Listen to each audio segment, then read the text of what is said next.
ku ne xam ne ne yàlla daa bind te yemalewul am na ñu matal am ñu matlewul waaye ba mottali amee ba léegi kenn sonnatul buur kattan di produit 100% naturel sans effet secondaire ñu defare ko li nga xamante ni moo di petit cola bisaab ak jinjeer ñoo ngi jàppale leen ci seen wàllu kattan ak seen wàllu wërgu yaram bu nekk jarna fi nguur ak keng ba ci kikirikiij waaye bii mooy seen buur di buur kattan ballonnement moo ci mën constipation faiblesse sexuelle diabète sinusite éjaculation précoce di joxe appétit sexuel teg ci itam day raxas sa biir ba mu set wecc wooteel gaaw ci 77 413 59 24 77 413 59 24 xar yëpp xar lañ waaye laadum da ciy gën te bu ñu nee góor ngóoraa tax.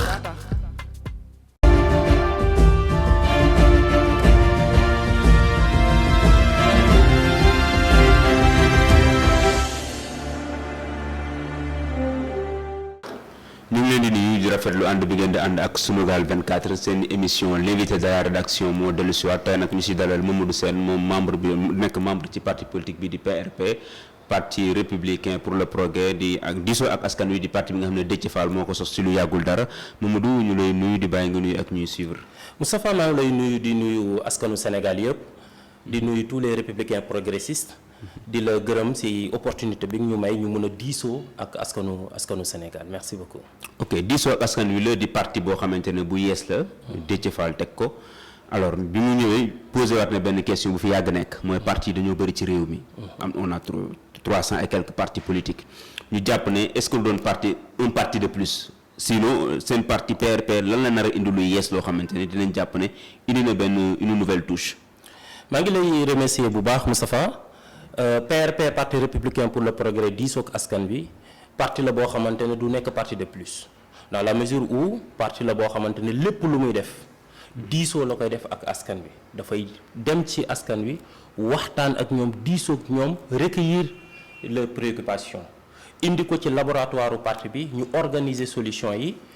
agencer solution yi prioriser solution yi pour leur opérationnalité. loolu mooy démarche nouveau bi nga xamante ne mooy am parti républicain pour le progrès dafay jox sénégalais yi opportunité ñu mun a choisir leader boo xamante ne il est capable de renoncer à des avantages et privilèges pour les défendre leader boo xamante ne dafay mun a sacrifier lépp lu mun a nekk ci kanamam loo xamante ne yëfi boppam la pour ñoom askan bi ñu mun a gis seen bopp ci li nga xamante ne mooy ni ñu leen yoree ak ni ñu yoree seen i yëf loolu bokkul démarche bu bees lay doon. démarche bu innovant lay doon ba xam ne sañ nañoo renoncer parce que ki nga xamante ne moo jiite parti bi mu wootee le 28 wax ak sénégalais yi boobu ba léegi fu nekk ci Sénégal sénégalais mi ngi fay jóge di manifester désiram di manifester souhaitam pour ànd ak ñun ci xeex bi nga xamante ne combat bu noble la. au nom de est-ce que doon benn feu de paille boo xam ne dafa nit ñi xam nga lu bees moom ñëpp ko bëgg.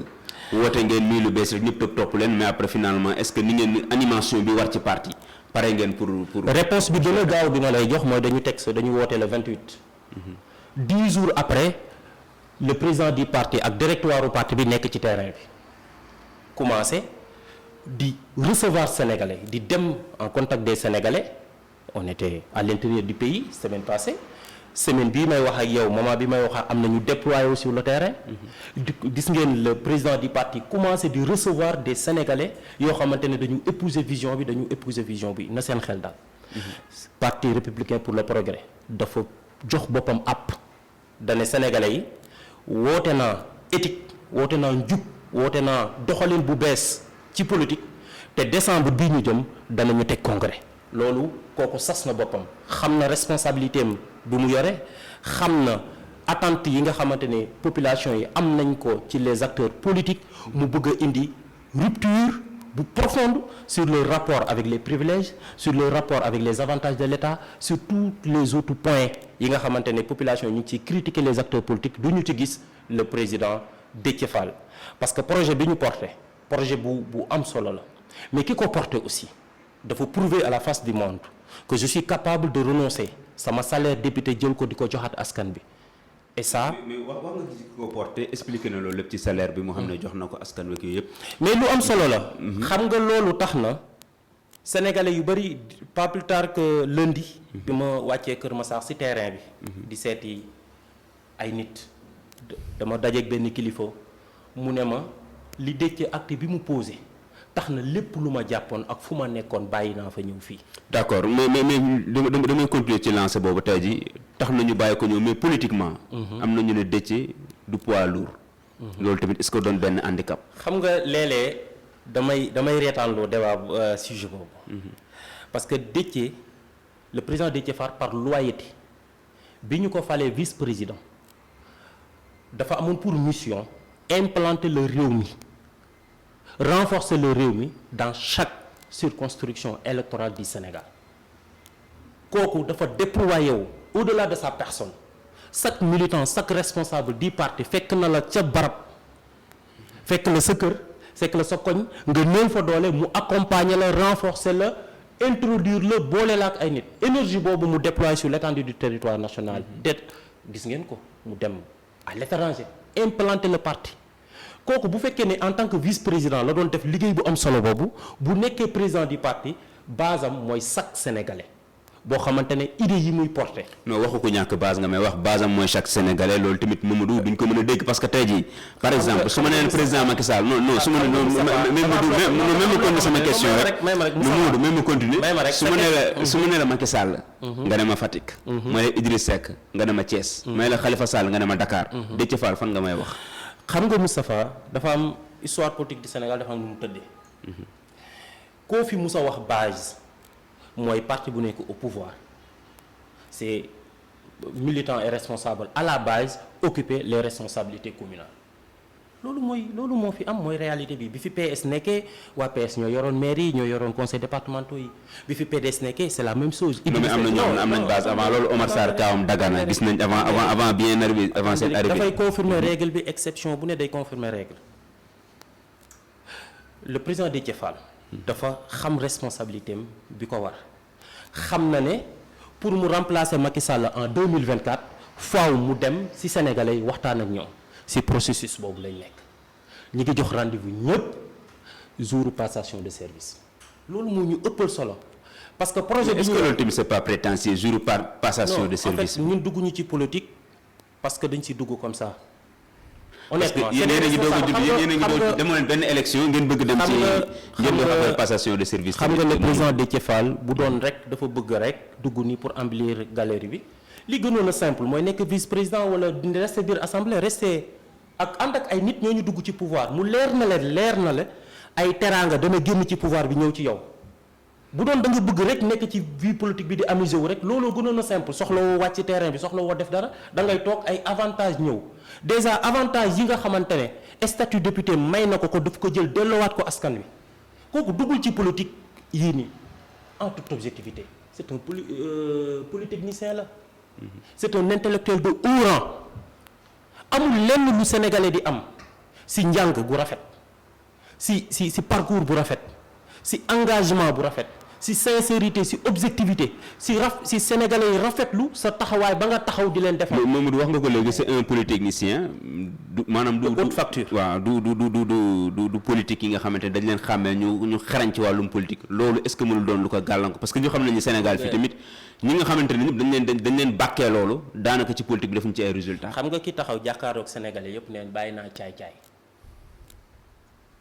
kooku boo ko bëggee méngale ak ki taxaw kan moo ne bàyyi naa caay-caay. mais ki taxaw en 31 décembre def discours am ba pare ñu recevoir ko mu ne caay-caay tu ma xam nañ ko donc li am solo ñun intéressé ñu mooy fexe ba sénégalais biy dund këram di yar doomam ci jom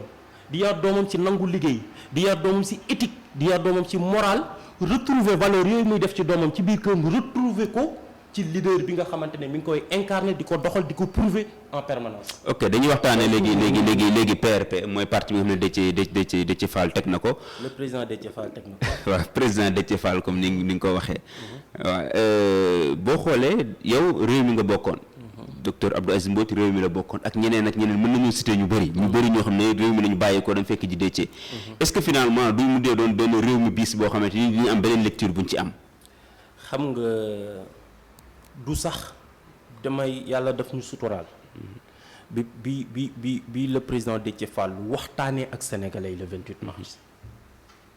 ba sottal ñi ëpp ñi wuyu si woote bi mu woote musuñu def politique c'est des intellectuels des universitaires ay marchands ambulants ay artistes ay artisans ay femmes de ménage ñoo ñëw dajaloo retrouver wu ci discours am suñ bien vrai que ñu bari ci fa ñu nekkoon ñu ngi ñëw pas plus tard que tout à l'heure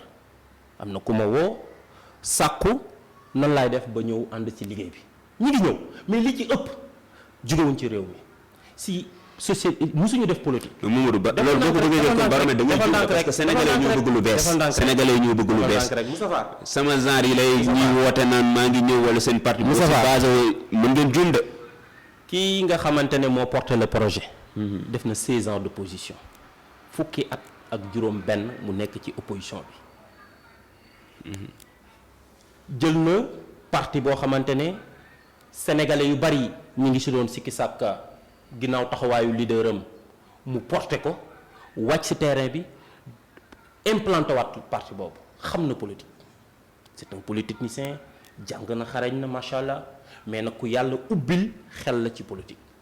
xam na bu baax li muy def parce que bi ñu toogee ba waxtaan ba xam ne faaw ñu sas suñu bopp liggéey bu ñu may décembre ñu def congrès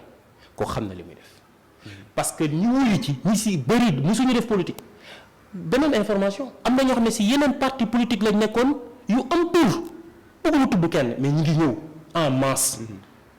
ñun kay li ñuy wax ñépp mooy ne nañu ànd fexe ba sans politique bi ñu renouveler ko def indi fi ay jeunes yu am ambition yu am yu ñuy jomb ngir ëllëg Sénégal mun a natt boppam par rapport aux autres nations développées. am na ñuy créer ay partis politiques pour bu amee kenn ku dem ci nguur nga mun ko yóbbaale pour mën a négocier am ñuy créer parti politique tamit pour def benn contournement boo xamante ne da nga leen fekk ji nguur gi ëllëg Déthié Fall. waa ñun. ban ba fan du ma ne fan ngeen ci féete parce que xam naa am na fu ngeen teg seen bët. mais ndax mën nañ njort comme da ngeen bokk ñoom dañoo catégorique ne Macky Sall moom duñ mës a liggéey ak moom. waa xam nga ànd ak Macky Sall moom bokkul suñu c'est-à-dire je suis catégorique. ànduñu ak Macky Sall ànduñu ak lu ànd ak Macky Sall la preuve ñi ñu àndaloon bi ñu bàyyee fi ñu nekkoon dem fekki Macky Sall dañ leen faa bàyyi resté fi ñu nekkoon kon c'est en fait du sax question à notre niveau. musuñu posé ku jege nag am nañ ñoo xam ne yéen a ngi parce que gis nañ bi muy lancé parti bi le 28 wax nga ko léegi ñu bëri teewoon nañ fa presque kàngamu ku jege ñëwoon nañ fa actuellement amuñu commencé dox ay démarches pour ngeen def ay pôles yoo xamante ne di ngeen liggéey. waa xam nga yàlla dafa dogal le président Déthié Fall bi ñu àndeek parti bi ñu àndaloon nekk dans l'opposition opposition bi si moment yu bëree bëri responsabilisé nañ ko dénk ko seen kàddu ne ko demal nga waxtaan nañ ñu ci wàllu processus électoral bi waxtaan nañ ñu ci dialogue bi waxtaan nañ ñu jamono ju mu fa demee taxaw na fa taxawaay boo xamante ne bi mu ñëwee keroog dégg ngeen le coordonnateur du Front National du Front National de Résistance Massourang Sourang gërëm ak cant gi ko opposition bi yépp defal ci taxawaay bu pasteefu bi mu am jamono ju ñu ko opposition bi musee yebal ci plateau wala ci réunion wala ci mu représenté leen kooku dafa am relation yu particulier ak chaque membre de l'opposition parce que xam nañ ne kii di wax ak ñoom wala kii di Déthié Fall nit la ku am éthique nit la ku xam sens de responsabilité moo tax jamono ju mu ànd ak ñoom dañ koy nawloo ko ndeysaan mu jël nawloo boobu nag delloowaat leen ko dégg ngeen témoignage bu am solo bi nga xamante ne le président Abdou Mbow def na ko Abdou Mbaye def na de acte def na ko ci moom wax ci moom wax ju rafet wax ju rëy dégg ngeen témoignage yi nga xam ne mi ngi jóge ci acteurs politiques yoo xamante ne ku ci nekk da nga yor sa formation politique mais reconnaît en l'homme que nit ku dëggu la nit ku jub la nit ku bëgg Sénégal la nit ku capable renoncer wu ci des privilèges pour rester avec le peuple sénégalais loolu mooy sabab suñu nekk. xam nga li nga wax ne renoncer ay privilèges ak yooyu sànq bëgg yaa ngi koy expliquer. mais dafa am loo xam ne tamit nit ñi dañoo jàpp ne. séparation bi am ci diggante Idrissa Seck ak Déthié Fall li ko waral mooy poste ministre bi nga xamante ne daf tee tànn ñaar Ali Saleh ak Mahmoud ak Yankhoba Diattara moom gisuñu ko ci liste yi mu daal di mer ba commencé tax mi bëgg xajamal mburox soow bi. waaw xam nga loolu doo dégg mukk nit ku am responsabilité. nit ku responsable di ko wax dans la mesure où le président Déthié Fall n'a absolument rien demandé ni poste ministre ni poste député parce que engagement bi mu àndoon ak le président Idrissa Seck si ay conditions yu difficiles la ànd ak moom da ko fekk dans des situations très difficiles mu nekk en difficulté avec le pouvoir bi fi nekkoon moom mu engagé wu ñëw du ko jàppale ñu ànd ba ànd bi rafet bi Idrissa Seck duggee au pouvoir su doon privilège rek ka tax a jóg day toog xaar ne teg sëgg ni Sénégalais yëpp def wala mu dem assemblée ne Sénégalais yéen ñi nga xamante ne yéen ñi ma fi indi woon ma leen di défendre ngeen naw ma ba ma am ci ba prix ràññee jël na ko ñaata yoon ràññeeku ci ay nawle député am ñaata yoon bu mujj bi man bokk naa ci délégation bi ko demoon jëlali prix boobu donc bu fekkee ne kooku moo mën a renoncer loolu bu toogoon biir assemblée nationale rek jombul mu nekk vice président de l' assemblée nationale bu toogoon biir ànd ak dugg ci mbiru soow bi rek jombul mu mën a bénéficier wu ci poste li ngeen di wax ay député ak ay ministres rek yu kenn xamul. du loolu moo ko tax a jóg c'est-à-dire il faut comprendre que il faut que sénégalais yi comprendre ne y a des hommes capables de renoncer si ay bëgg-bëgg privilège yoo xam ne bu ko amoon moom ak njabootam bu ndaw mun nañ ci dund ba doyal. mu renoncer ko ngir souffrir liñ koy teg yépp wax ju ñaaw jeeg xaste yeeg sos yeeg di ko teg mais ñàkk a xam président Déthié Fall di ko xaar ci terrain boobu la nit la koo xamante ne bu ñu Sénégalais yëpp manqué woon di wax ju ñaaw di xaste du si mus a tontu parce que il est responsable. gis nga te ñi koy saaga. ak i xas ak i sosal ñi ci bari jaar nag ñoo foo xam ne par devoir d'éthique par devoir de pudeur waroon nañ jomba yëkkati yenn kàddu yi di ko teg mais l'ingratitude yi ñu ko manifester yi ko ñenn ñi manifester. et pourtant réew mi defu ko dara parce que ñoom nee nañ laajuñ seen poste député. du question laaj poste député ak ñàkk a laaj question poste député du foofu la débat bi nekk parce que député du peuple lañ yóbbu à l'Assemblée nationale. il faut que sénégalais yi comprendre des ruptures profondes yi ma lay wax. mais digganteem ak parti réew mi moo waral nag mu bokk ci coalition taxaw Sénégal ba nekk député. loolu yëpp. li sénégalais yi war a retenir mooy ne privilège yóbbu ko Assemblée nationale. xam nga il faut que ñu delloowaat wax ji sur les questions essentielles député bi dafaa nekkoon ngir di yow Déthié Fall ak li mu liggéeyal askan bi ak li mu leen défendre sañ naa taxaw ne askan bi yéen ñi ma doon défendre bés ñi ki tey bàyyi naa leen défendre ànd naa ak le pouvoir. mais kon ñàkk xam kuy Déthié Fall la ñàkk xam l'homme ci jubam ñàkk xam l'homme ci sens de responsabilité bi mu am dafa mesurer pleinement responsabilité bi mu am ngir toog assemblée pour défendre le peuple boobu tey la waxal moment bi président Déthié Fall di jël décision historique bu mu jël jàkkaaroog le ministre ne ko monsieur le ministre xale yii di dugg ci géej gi di dee xale yii ay bateau di mbëkk ci géej gi ñuy dee xale yii ñàkk espoir ba mu jaral leen ñu engagé géej gi di dee mais solution am na nañu utiliser agriculture bi bu ñu ko utiliser def agriculture intensive jox sénégalais yi la possibilité ñu mën a bay seen terre mën a dundal seen bopp si loolu la Déthié Fall le président Déthié Fall woo le président Macky Sall ñu ne ko dañ lay sanctionner c'est ça le débat dafa taxaw publiquement xam nga du ay waxu biir nekk ay yaakaar nañ ni je pense que si c'est-à-dire non du débat bi du foofu dafa taxaw publiquement ne monsieur le ministre xale yi dugg ci géej gi di dee ñàkk emploi tax na pourtant bu ñu ko déglu woon xëy na li am 8 mars du am bu ñu déglu woon le président Déthié Fall topp ko ci jox xale yi possibilité d'emploi du ñu dem ba toogaat ay ñu naan dañuy créer ay pôle d'emploi lu baax la mais bu ñu doon déglu borom xam-xam bu mel ni président Déthié Fall du ñu yegg si foofu. wax nga ko léegi li xew 8 mars événement au début mars bi sax lañ koy faral tuddee parce que dafa dooree le 3 ba le 8. mu doon ay fan yoo xam ne dëkk bi yëngatu woon na bu baax ñu nemmeeku si ne sa leader tamit dafa doon jàppal tànk yi di Ousmane Sonko fële ca assemblée nationale ba lever immunité parlementaire beeg yëpp mu contre ko ak yëpp alors lan moo waral mu dem di jàppale ji Ousmane Sonko. ci par principe yooyu le président Déthié Fall keroog bi Macky Sall utiliser toute la force de l'État songu Karim Meïssa Wade dafa taxaw par principe. rappeler les principes défendre ko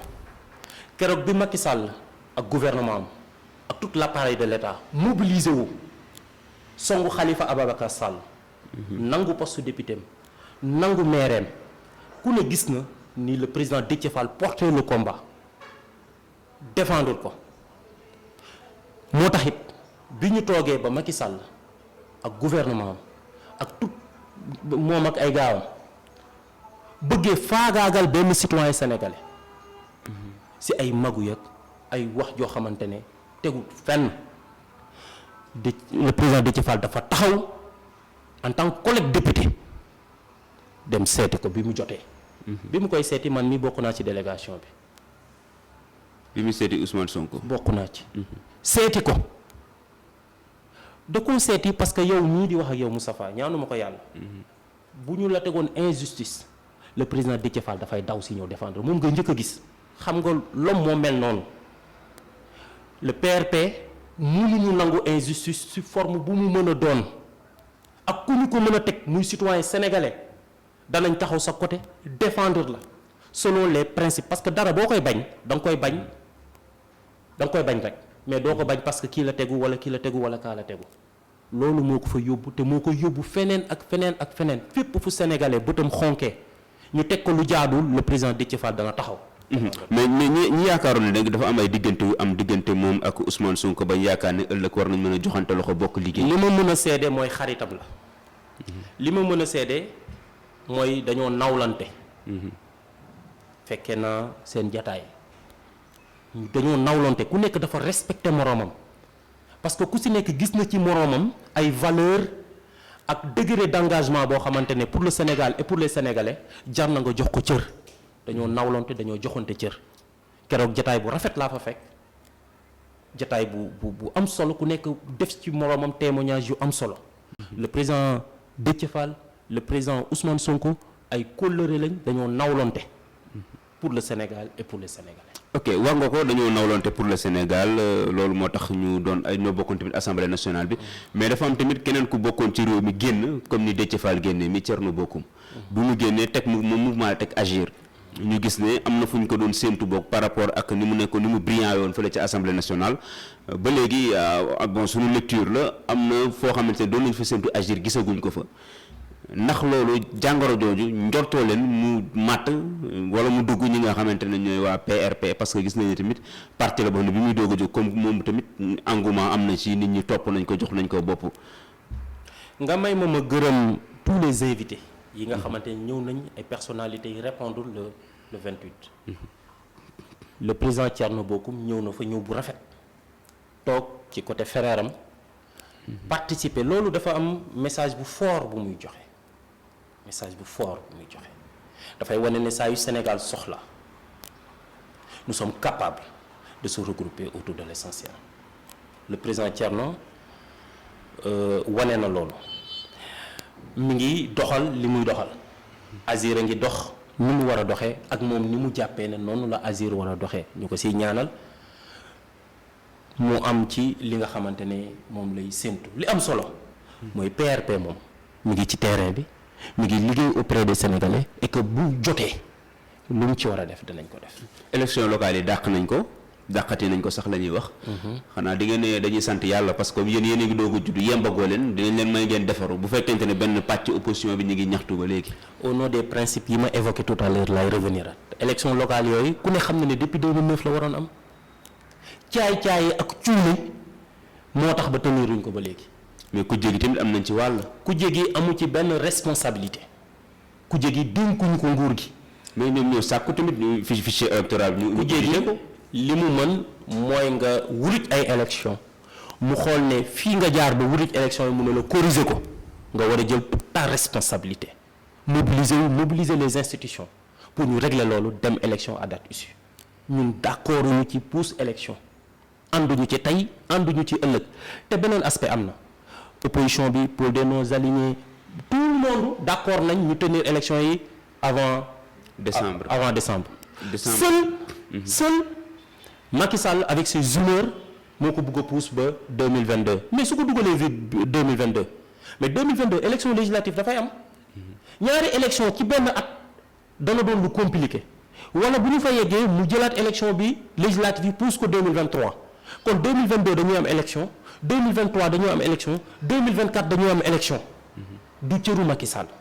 d'autant plus que moom quel que soit alpha 2024 dafay jóge day organiser élection yi dem bu rafet Sénégal dëkk la boo xamante ne am yàgg nay am jamono yu mais na jox nañ ko mu foqati na dem loolu fi des. yow jeune nga ci emploi des jeunes gis nañ ne fan yii soxal na trop président Macky Sall. ba 350 milliards yi mu waxoon yóbbu na ko 450 wax na benn enveloppe bu 80 milliards boo xamante ne dina ko génnee pour 65 000 emplois. pour jeunes yi alors stratégie yooyu yëpp muy teg ak effort yu muy def pour rattraper wu. naka nga koy gisee. xam nga man jamono ju ñuy waxu emploi des jeunes day doon question bu centrale à mon niveau parce que dama jàpp ne. munoo am plus de 60% de la population ñu am moins de 35 ans et que offriroo leen benn opportunité joxoo leen benn espoir pour ñu liggéey mën a gëm na mën nañ toog ci réew mi liggéey ku ne xam na ne bu ñu buggee dugg ci pôle d'emploi yi nga xamante ne moom la annoncé te defuñu bilan DRB yi jàll dañuy dem ci échec lañ jëmaat pour bañ a yegg ci échec mais nañu jox jeunes yi ñu wax li ñu xalaat le Conseil national de la jeunesse en particulier de Pikine sont capables de produire les solutions am de jeunes yi nga xamante ne ñoom la ñuy dund et à partir de ces socles là état bi mën a jël décision mais mënoo toll ci kaw annoncer des directives annoncer xaalis prédateurs yëpp jug ne ngàmm di xaar xaalis bi génn bu xaalis bi génnee 30 secondes du ko def ci kii ñu jëfandikoo ko nañu interroger jeunes yi parce que réalité Pikine réalité Kër Massar bokkul ak réalité Ndawnde bokkul ak réalité Kébémer bokkul ak réalité Louga bokkul ak réalité Tamba bokkul ak réalité Ziguinchor donc il faudra que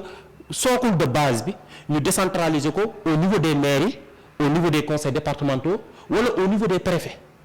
mais si nii ma ko gisee nii en attendant conseil présidentiel bi di ñëw ñu mun a xam le contenu bi réel mais nii ma jot a gis nii dafa mel ni copier-coller lu nekk ailleurs ñu jël ko copier ko branché ñu ko du consultant international moo lay defal loolu laa lay wax léegi diisug askan bi dafay dem ci askan wi jël seen préoccupation indi ko ci laboratoire u parti bi analyser ko organiser ko agencer ko mais mënoo toll fële rek jeter comme ça parce que réalité man bi ma am besoin yi ma am bokkul ak besoin yi Aboubacry Diop am bokkul besoin yi Cheikh Ibrahima Diop am besoin yi bokkul ku si nekk sa cursus sa formation ak say besoin bokkul donc boo bëggee mobiliser la jeunesse sénégalaise redonner de l'espoir à la jeunesse sénégalaise il faut que solution bi jóge ci jeunes yooyu noonu. kon daal amoo yaakaar ci mbir mi daal su ma la déglee amoo ci yaakaar ci pexe yu mujj njiitu réew mi teg. cuuney Macky Sall moom doy na ma sëkk preuve ne du yorul solution pour le Sénégal. mais pourquoi cuuney Macky Sall yow tamit Macky Sall li mu def na fi lu bëri pour ndaw yi indi na fi DER jàppale financer fi jeunes yi def na fi effort yu bëri na accepté ñu def bilan bi ak moom ensemble. loolu kese la. ce mot de la fin lan lay doon. beneen balaa ma ñëw ci mot de la fin bi nga baal ma. bu Macky Sall n'a jamais eu confiance à la jeunesse sénégalaise. ba muy doog a falu Ali Koto Ndiaye la ñu indil comme ministre de la jeunesse koo xamante ne bu duggul ci 50 ans yi ba fii mu toll nii indi lu ñu fi benn ministre boo xamante ne capable na jël préoccupation des jeunes mun ko traduire. ne Fatoumata liggéeyul. mais pour moom bu Macky yow ba pare rek say. non yow tamit bàyyi li ngay wax waay. lan la liggéey. bàyyi sànni xeer yooyu. non en toute objectivité nan la ñu def bilan bi. bu pour moom bu Macky yow ba pare rek. moom bu maquillage bi pareegul ça veut dire mi ngi liggéey bu maquillage pare saye du loolu la ñuy xaar. lan doon ce mot de la fin. en fait di gërëm sénégalais yëpp. di leen jox rendez-vous pour sénégalais nekk ci chaque centimètre carré du territoire national dinañ fa ñëw waxtaan ak yow jël say préoccupations ensemble ñu dem uti ci ay solutions merci beaucoup. Mamadou Sène la woon moom mi ngi ci bokk ci parti bi nga xam ne Déthié Fall moo ko jiite ñu koy wax PRP di parti républicain pour le progrès diisoo ak askan wi ñu ngi ko sos ci fan yi ñu génn le 28 suma juumul ci lañ doon def lancement bi ñu koy jaajëfal ci invitation bu ñu nangul di jaajëfal tamit docteur Abdou Aziz Mbodj mi nga xam ne jàpp na ci émission ba mu yemb Dóor waar moo nekkoon ci caméra yi jàngeen jëf ba beneen incha allah. ku ne xam ne ne yàlla daa bind te yemalewul am na ñu matal am ñu matlewul waaye ba mottali amee ba léegi kenn sonnatul buur kattan di produit 100% naturel sans effet secondaire secondaire ñu defare ko li nga xamante ni moo di petit cola bisaab ak jinjeer ñoo ngi jàppale leen ci seen wàllu kattan ak seen wàllu wërgu-yaram bu nekk jar na fi nguur ak keng ba ci kikirikiij waaye bii mooy seen buur di buur kattan ballonnement moo ci mën constipation faiblesse sexuelle diabète sinusite éjaculation précoce di joxe appétit sexuel teg ci itam day raxas sa biir ba mu set wecc wooteel gaaw ci 77 413 59 24 77 413 59 24 xar yëpp xar lañ waaye laadum da ciy gën te bu ñu nee góor ngóoraa tax